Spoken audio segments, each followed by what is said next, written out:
Assalamualaikum warahmatullahi wabarakatuh. Perkenalkan, saya Diana Novitasari dari semester 5 PG PAUD. Baiklah, di sini saya akan mempresentasikan hasil pembelajaran saya mengenai e-learning. Nah, apa sih e-learning ini? E-learning ini merupakan suatu media pembelajaran yang dilaksanakan secara jarak jauh dengan memanfaatkan teknologi komputer, jaringan komputer, dan internet. E-learning ini merupakan pembelajaran yang berbasis web yang dapat diakses melalui internet maupun lokal. Nah, dapat kita simpulkan dari penjelasan tadi bahwa e-learning ini merupakan metode pembelajaran dengan menggunakan komputer yang telah disalurkan dengan jaringan internet dan waktu maupun tempatnya tidak ditentukan, karena media pembelajaran e-learning ini dapat kita akses selama 24 jam.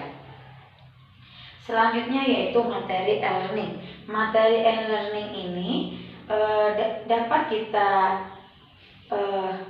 distribusikan secara offline dengan menggunakan CD ataupun DVD. Nah, materi-materi e-learning ini biasanya telah dibentuk berbentuk video animasi, sehingga para pengguna e-learning ini bisa memanfaatkannya dengan tanpa merasakan bosan dan jenuh, karena video-video ini telah dibuat dengan berbentuk animasi lucu, tetapi tetap penjelasannya tetap jelas dan mudah untuk dipahami.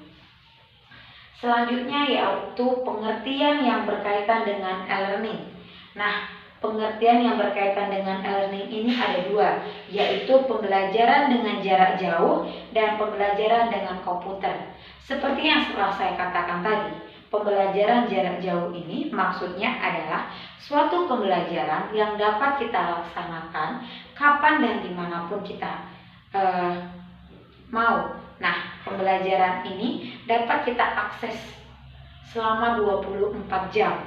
Nah, contohnya saja ketika kita berada di Surabaya, dimanapun kita berada, kita tetap dapat melaksanakan proses pembelajaran dengan berbasis e-learning ini, karena tempatnya tidak terbatas. Selanjutnya yaitu pembelajaran dengan komputer. Apa sih maksudnya? Pembelajaran dengan menggunakan komputer ini maksudnya pembelajaran yang memanfaatkan komputer, jaringan komputer, dan jaringan internet. Biasanya materi-materi yang telah tersedia yaitu materi-materi yang telah disediakan oleh penyedia materi ataupun universitas-universitas yang telah ditentukan.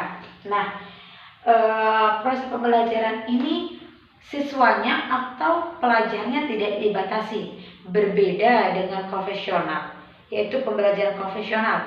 Pembelajaran konvensional biasanya itu siswanya atau pelajarnya itu tergantung pada kondisi dari pengajarnya ataupun gurunya. Berbeda dengan e-learning ini. E-learning ini dapat dimanfaatkan oleh siapapun dan dimanapun dan kapanpun. Nah, dari penjelasan saya tadi juga ada perbedaan pembelajaran formal dan informal. Apa sih pembelajaran formal ini? Nah, pembelajaran formal ini adalah pembelajaran dengan menggunakan beberapa hal, yaitu seperti mengikuti kurikulum, silabus, mata pembelajaran, dan tes yang telah ditentukan. Nah, pembelajaran ini biasanya memiliki tingkatan interaksi yang tinggi karena berinteraksi dengan orang-orang yang lebih luas, seperti yang telah dikelola oleh universitas dan pengusaha-pengusaha yang berada di bidang e-learning ini dengan lebih luas. Sedangkan informal ini memiliki interaksi lebih sederhana karena hanya dapat melalui beberapa sarana seperti mailing list, newsletter, ataupun website pribadi dengan beberapa organisasi dan pengusaha-pengusaha yang hanya telah ditentukan.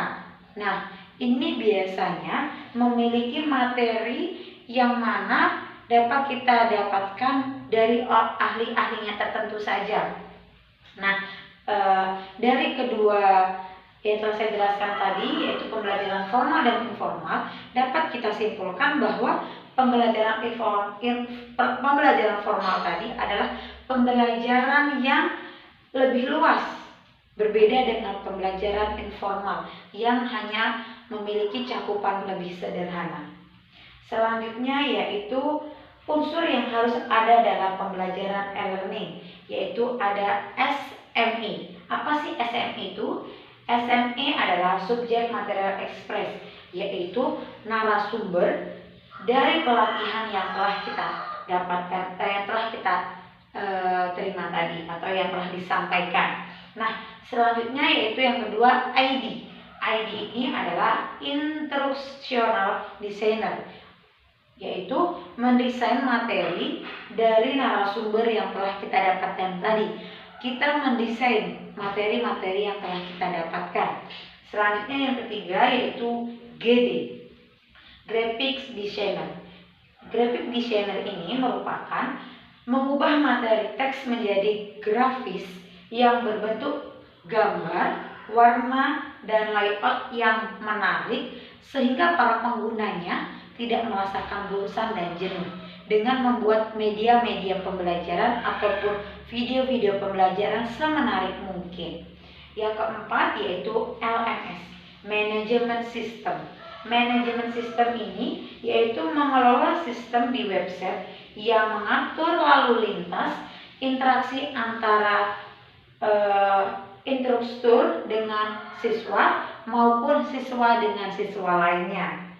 Nah, di sini kita dapat melihat modul ataupun tugas-tugas yang kita perlukan dan hasil pembelajaran yang telah kita laksanakan. Nah, selanjutnya ya ini dari penjelasan yang telah saya sampaikan tadi, saya dapat menyimpulkan bahwa e-learning ini adalah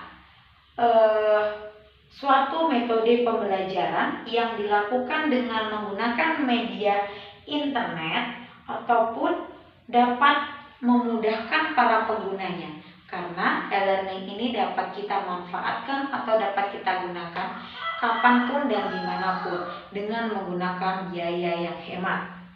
Nah, e-learning ini menampilkan pembelajaran dengan berbentuk CD ataupun DVD, yaitu berbentuk video semenarik mungkin sehingga para penggunanya memiliki sedikit kemungkinan untuk merasakan bosan dan jenuh saat proses pembelajaran.